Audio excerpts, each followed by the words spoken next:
ये हर दिन पार्टी के कार्यकर्ता छोड़ के जा रहे हैं, एक एक करके छोड़ रहे हैं। रोज हर नेताओं पे शोकॉज नोटिस जारी हो जाता है। कैसे प्रदेश अध्यक्ष है? वो तो आप ला रहे हैं ना, आप सेंधमारी कर रहे हैं। हम सेंधमारी नहीं कर रहे हैं। उनके यहाँ से जो लोग भी आ रहे हैं उनके कार्यशैली से नाराज होके आ रहे हैं। राजू तिवारी क्या करते हैं, हर एक को एक दूसरे से लड़ा के रखते हैं। ये कब के नेता हो गए? 2860-61 वोट लाने वाले को प्रचार प्रसार का अध्यक्ष बना दिया। आप समझ रहे हैं कैसे हैं? कहना क्या चाह रहे हैं आप? नहीं, आप खुद देखिए, जिसको 2861 वोट मिला वो प्रचार प्रसार कमेटी का अध्यक्ष बन गया है। अगर वो इतना ही समझदार होता प्रचार प्रसार के मामला में तो उसको 2861 वोट आता है। बड़ा कॉन्फिडेंस से आप कह रहे हैं कि उधर के लोग इधर आ रहे हैं, और किसी से बातचीत चल रही है क्या? देखिए, हम आज से 3-4 महीना पहले बोले थे कि वहां टूट होने वाली है। नमस्कार, आप देख रहे हैं धाह न्यूज और मैं हूं अभिषेक मिश्रा। 2024 को लेकर तैयारी शुरू हो गई है और अलग अलग राजनीतिक दल और अलग अलग राजनीतिक खेमे इसकी तैयारी में लग गए हैं। जाहिर तौर पर जब 2024 में लोकसभा का चुनाव है और उसके लिए कुछ महीने बाकी हैं, लोकसभा चुनाव की तैयारी के लिहाज से कुछ महीनों का वक्त, बहुत कम वक्त होता है जितना वक्त बचा हुआ है।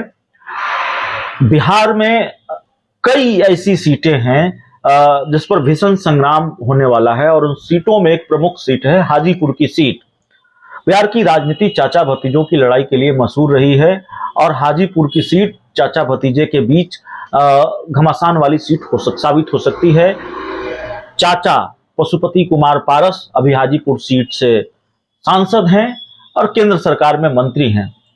चिराग पासवान के पिता और पशुपति पारस के भाई स्वर्गीय रामविलास पासवान का गढ़ हाजीपुर रहा है, जहां से वो अपराजय रहे हैं अगर अपवाद छोड़ दे तो जाहिर तौर पर चिराग पासवान भी हाजीपुर सीट पर अपना दावा ठोकेंगे। चाचा पशुपति कुमार पारस पहले चैलेंज दे चुके हैं कि चिराग पासवान खुद लड़ ले या अपनी मां को लड़ा दें, वो हाजीपुर सीट से एनडीए के उम्मीदवार होंगे और वो उनको हराएंगे। इस तरह का दावा या ऐलान वो कर चुके हैं। हाजीपुर को लेकर खास तैयारी है पशुपति पारस की, ये बात साफ तौर पर दिखती है। जिस तरह का शक्ति प्रदर्शन उन्होंने 2 दिन पहले किया है वैशाली के इलाके में, हाजीपुर के इलाके में, उससे ये साफ हो जाता है कि इस बार खास तैयारी है। हमारे साथ आरएलजेपी के प्रदेश प्रवक्ता है मनीष आनंद। मनीष आनंद से समझने की कोशिश करें।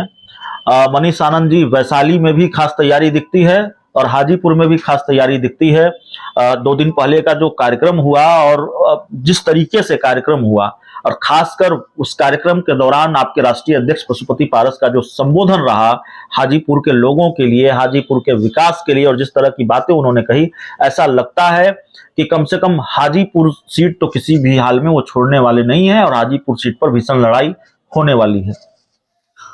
अभिषेक जी, लड़ाई भीषण हो या नॉर्मल हो, हम लोग हर चीज के लिए तैयार हैं। हमारे राष्ट्रीय अध्यक्ष जी ने आज से 1-1.5 साल पहले ही कहा था कि हाजीपुर में जिसको भी लड़ना है आके लड़ ले, हम तैयार हैं।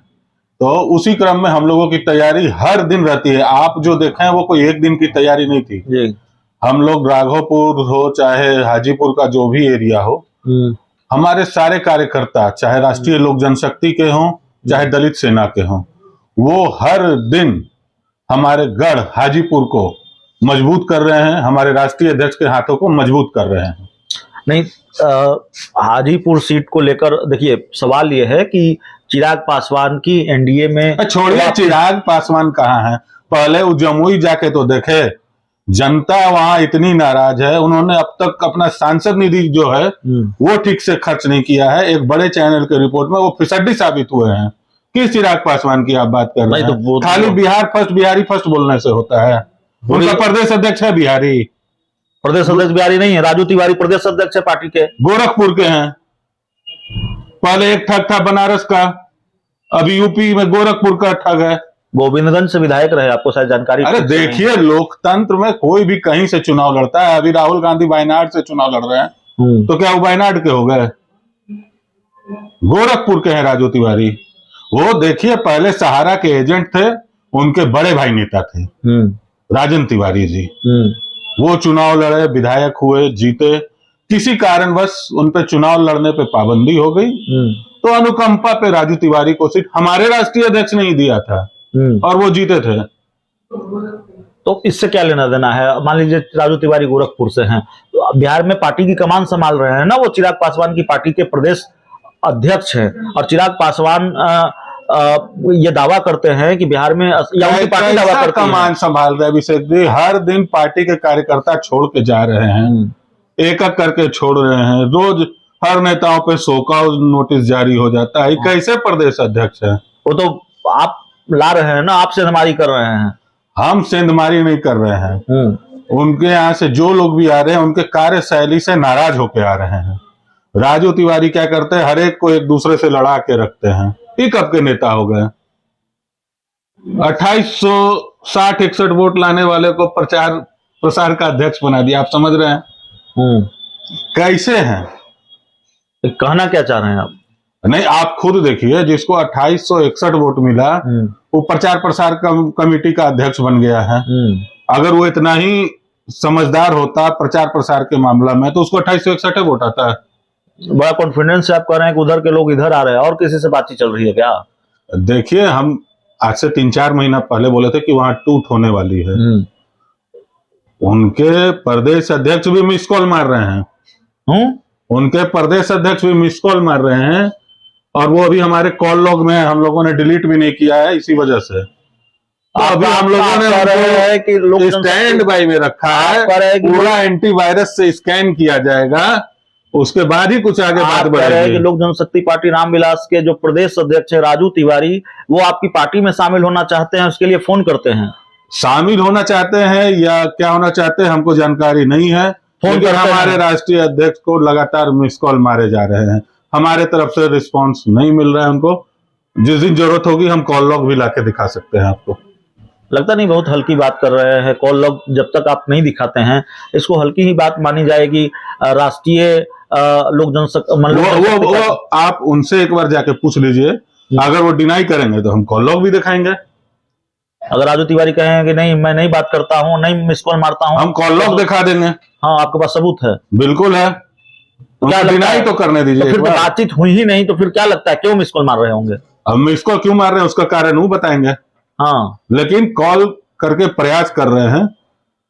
लेकिन हम लोग के यहाँ भी एक सिस्टम है, जब तक पूरी तरह से स्कैन नहीं कर लेते हैं। हाँ, वायरस स्कैन कर रहे हैं। वायरस स्कैन कर रहे हैं। हाँ, उस वायरस स्कैनिंग के बाद ही हम लोग किसी को एंट्री देते हैं। तो किसी पार्टी के प्रदेश अध्यक्ष को ही आप अपनी पार्टी में लाइएगा, बड़ा झटका दे दीजिएगा चिराग पासवान को। तो बड़ी बड़ी टेंशन दे दी है आपने चिराग पासवान को। आप कह रहे हैं आपकी पार्टी के प्रदेश अध्यक्ष, चिराग पासवान की पार्टी के प्रदेश अध्यक्ष आपकी पार्टी के राष्ट्रीय अध्यक्ष को मिस कॉल मार रहे हैं। हम बताए, देखिए पहले भी उनके तरफ से प्रयास होते रहे, लेकिन हम लोगों ने उनको अभी कोई तवज्जो नहीं दी है। क्या एक बात देखिए, ठीक है आप प्रदेश अध्यक्ष पर चले गए, राजू तिवारी पर चले गए, ये मेरा आखिरी सवाल होगा और बहुत ईमानदारी से इसका जवाब हम चाहेंगे। इस इंटरव्यू की शुरुआत हमने की थी हाजीपुर से, और हाजीपुर को लेकर जो आपकी खास तैयारी है वो भी दिखती है।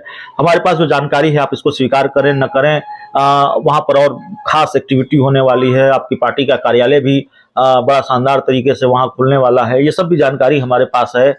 हमारा जो सवाल ये है कि क्या आप ये बात डंके की चोट पर कह सकते हैं कि एनडीए के कोटे से ये सीट आप ही को मिलेगी, चिराग पासवान के खाते में एनडीए से ये सीट नहीं जाएगी, और हर हाल में पशुपति पारस हाजीपुर सीट से 2024 का लोकसभा चुनाव लड़ेंगे?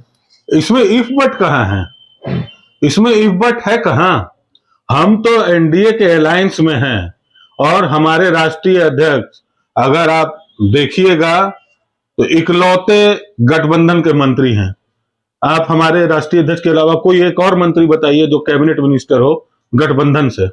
हमारे राष्ट्रीय अध्यक्ष बिहार के तरफ से और गठबंधन एनडीए गठबंधन की तरफ से इकलौते मंत्री हैं। इफ बट यहाँ है कि चिराग पासवान के एनडीए में शामिल होने की बात सामने आती है, ये चर्चा लगातार तेज है।